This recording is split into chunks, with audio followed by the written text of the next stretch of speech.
Shri Sadguru Sai Maharaj Ki Jai. Shri Sai Satcharitra, the wonderful life and teachings of Shri Sai Baba. Chapter 10. Sai Baba's mode of life, his sleeping plank, his stay in Shirdi, his teachings, his humility, Nanavali, the easiest path. Remember him, Sai Baba, always with love, for he was ever engrossed in doing good to all and always abided in his self. To remember him only is to solve the riddle of life and death. This is the best and easiest of sadhanas as it involves no expenditure. A little exertion here brings great rewards. So as long as our senses are sound, we should minute by minute practice this sadhana. All other gods are illusory. Guru is the only God. If we believe in Sadguru's holy feet, he can change our fortune for the better. If we serve him sincerely, we get rid of our worldly afflictions. We need not study any philosophy like the Nyaya and the Mimamsa, as we trust the helmsman in crossing rivers and seas. So we have to trust our Sadguru in getting over the ocean of worldly existence. The Sadguru looks to the intense feeling and devotion of his devotees, endows them with knowledge and eternal bliss. In the last chapter, Baba's mendicancy and devotees' experiences and other subjects are dealt with. Let the readers now read where and how Baba lived, how he slept and how he taught, etc. Baba's wonderful bedstead. Let us first see where and how Baba slept. Mr. Nana Sahib Dengle brought for Sai Baba a wooden plank about 4 arms in length and only a span in breadth for sleeping upon. Instead of keeping the plank on the floor and then sleeping on it, Baba tied it like a swing to the rafters of the Masjid with old shreds or rags and commenced to sleep upon it. The rags were so thin and worn out that it would so wonder how they would bear or support the weight of the plank itself, let alone the weight of Baba. But someone or other, it was Baba's sheer Leela that the worn-out rags did sustain the plank along with the weight of Baba on it. On the 4 corners of this plank, Baba lighted panatis, earthen lamps, one at each corner, and kept them burning the whole night. It was a sight for the gods to see Baba sitting or sleeping on this plank. It was a wonder to all how Baba got up and down the plank. Out of curiosity, many observers kept watching the process of mounting and dismounting, but none succeeded. As crowds began to swell so as to detect this wonderful feat, Baba one day broke the plank into pieces and threw it away. Baba had all the 8 Mahasiddhis, powers at his command. He neither practiced nor craved for them. They came to him naturally as a result of his spiritual perfection. Manifestation of Brahma. Though Sai Baba looked like a man, 3 cubits and a half in length, still he dwelt in hearts of all. Inwardly he was unattached and indifferent, but outwardly he longed for mass welfare. Though inwardly an abode of peace, he looked outwardly restless. Inwardly he had the state of Brahma, outwardly he seemed engrossed in the world. Sometimes he looked on all with affection, and at times he threw stones at them. Sometimes he scolded them, while at times he embraced them and was calm, composed, tolerant and well balanced. He always abided and was engrossed in the self, and was all well disposed towards his bhakta. He always sat on one asan and never travelled. His satka was a small stick, which he always carried in his hand. He was calm and thought-free. He never cared for wealth and fame and lived on alms. Such a life he led. He always uttered, Allah Malik, God is the real owner. Entire and unbroken was his love for the bhaktas. He was the mine or storehouse for self-knowledge and full of divine bliss. Such was the divine form of Sai Baba, boundless, endless and undifferentiated. One principle which envelops the whole universe, from a stone to Brahma, incarnated in Sai Baba. The really meritorious and fortunate people got this treasure grove in their hands, while those people who, not knowing the real worth of Sai Baba, took him to be a mere human being, were indeed unfortunate. His stay in Shirdi and probable birth date. None knew or knows the parents and the exact date of birth of Sai Baba, but it can be approximately determined by his stay in Shirdi. Baba first came to Shirdi when he was a young lad of 16 and stayed there for 3 years. Then all of a sudden he disappeared for some time. After some time he reappeared in the Nizam state near Aurangabad and again came to Shirdi with the marriage party of Chand Patil when he was about 20 years old. Thence he stayed in Shirdi for an unbroken period of 60 years, after which Baba took his Mahasamadhi in the year 1918. From this, we can say that the year of Baba's birth is approximately 1838 AD. Baba's mission and advice. Saint Ramdas 1608 to 1681 flourished in the 17th century and fulfilled to a great extent his mission of protecting cows and Brahmins against the Yavanas, Mohammedans. But within 2 centuries after him, the split between the two communities, Hindus and Mohammedans, widened up and Sai Baba came to bridge that gulf. His constant advice to all was to this effect: Ram, the god of the Hindus, and Rahim, the god of the Mohammedans, were one and the same. There was not the slightest difference between them then. Why should their devotees fall out and quarrel among themselves? You ignorant folk, join hands and bring both the communities together. Act sanely, and thus you will gain your object of national unity.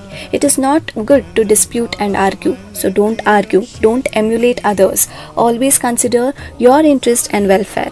The Lord will protect you. Yoga, sacrifice, penance and knowledge are the means to attain God. If you do not succeed in this by any means, in vain is your birth. If anyone does any evil unto you, do not retaliate. If you can do anything, do some good unto others. This, in short, was Sai Baba's advice to all, and this will stand us in good stead both in material and spiritual matters. Sai Baba as Sadguru. There are many so-called gurus who go about from house to house with cymbals and veena in their hands and make a show of their spirituality. They blow mantras into the ears of their disciples and extract money from them.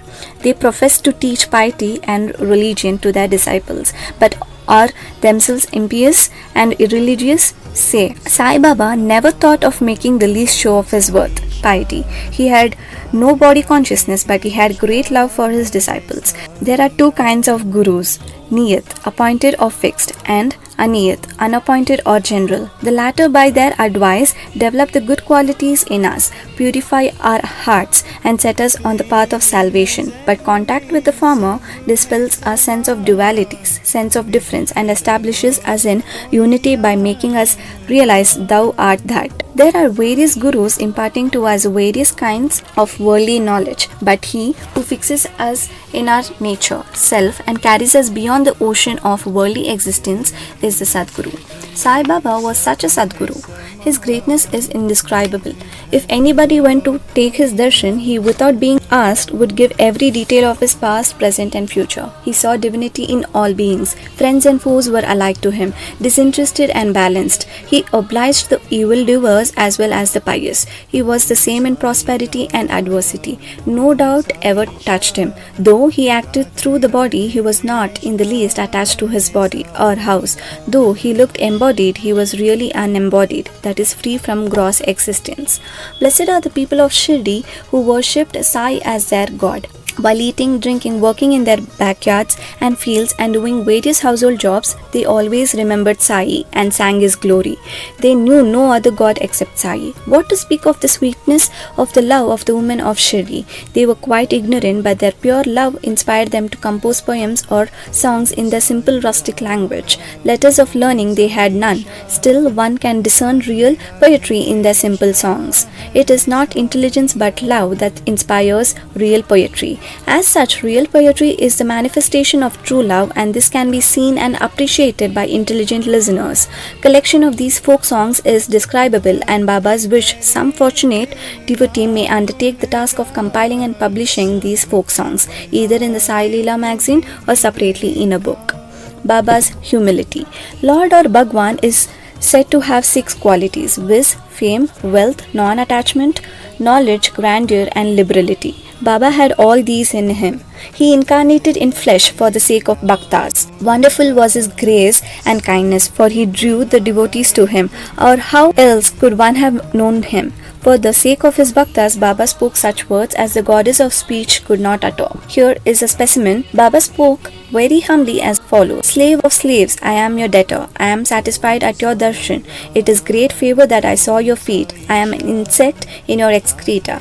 I consider myself blessed thereby. What humility is this? Though outwardly Baba seemed to enjoy sense objects, he had not the least flavor in them, nor even the consciousness of enjoying them.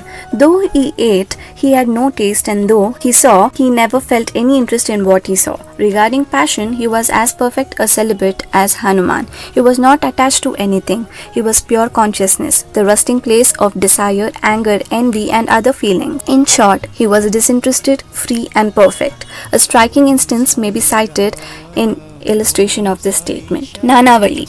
There was in Shirdi a very quaint and queer fellow by name Nanavali.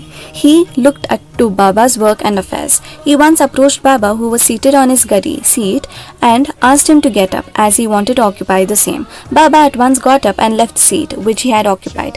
After sitting there a while, Nanavali got up and asked Baba to resume his seat. Then Baba sat down and Nanavali fell at his feet. Baba did not show the slightest displeasure in being dictated to or ousted. This Nanavali loved Baba so much that he breathed his last on the 13th day of Baba's Mahasamadhi. The easiest path, hearing the stories of the saints and being in their company. Though Sai Baba acted outwardly like an ordinary man, his action showed extraordinary wisdom and skill. Whatever he did was done for the good of his devotees. He never prescribed any asana regulation of breathing or any rites to his bhaktas, nor did he blow any mantra into their ears. He told them to leave off all cleverness and always remember Sai. Sai. If you did that, he said, all your shackles would be removed and you would be free. Sitting through 5 fires, sacrifices, chantings, 8-fold yoga are possible for the Brahmins only.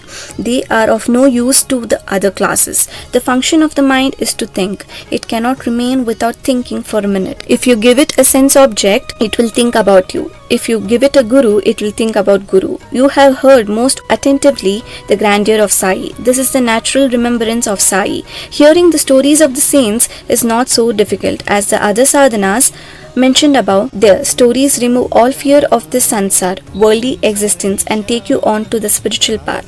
So listen to these stories, meditate on them, and assimilate them. You may attend to your worldly duties, but give your mind to Sai and his stories, and then he is sure to bless you. This is the easiest path, but why do not all take to it? The reason is that without God's grace, we do not get the desire to listen to the stories of saints. With God's grace, everything is smooth and easy. Hearing the stories of the saints is, in a way, keeping their company. The importance of the company of the saints is very great. It removes our body consciousness and egoism, destroys completely the chain of our birth and death, cuts asunder all the knots of the mind, and takes us to God, who is pure consciousness. It certainly increases our non-attachment to sense objects and makes us quite indifferent to pleasures and pains, and leads us onward onto the spiritual path. If you have no other sadhana such as uttering God's name, worship or devotion, etc., but if you take refuge in them, saints, wholeheartedly, they will carry you off safely across the ocean of worldly existence.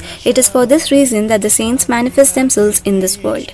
Even sacred rivers such as the Ganges, Godavari, Krishna and Kaveri, etc., which wash away the sins of the world, desire that the saints should come to them for a bath and purify them. Such is the grandeur of the saint. It is on the account of the store of merit in past births that we have attained the feet of Sai Baba. We conclude this chapter with meditation on Sai's form. He, the graceful and handsome Sai, standing on the edge of the Masjid and distributing udi to each and every bhakta with a view to his welfare, he who thinks of the world as an illusion and who is ever engrossed in supreme bliss, before him we humbly prostrate ourselves. Both to Shri Sai. Peace be to all. Pranams, Shri Sai.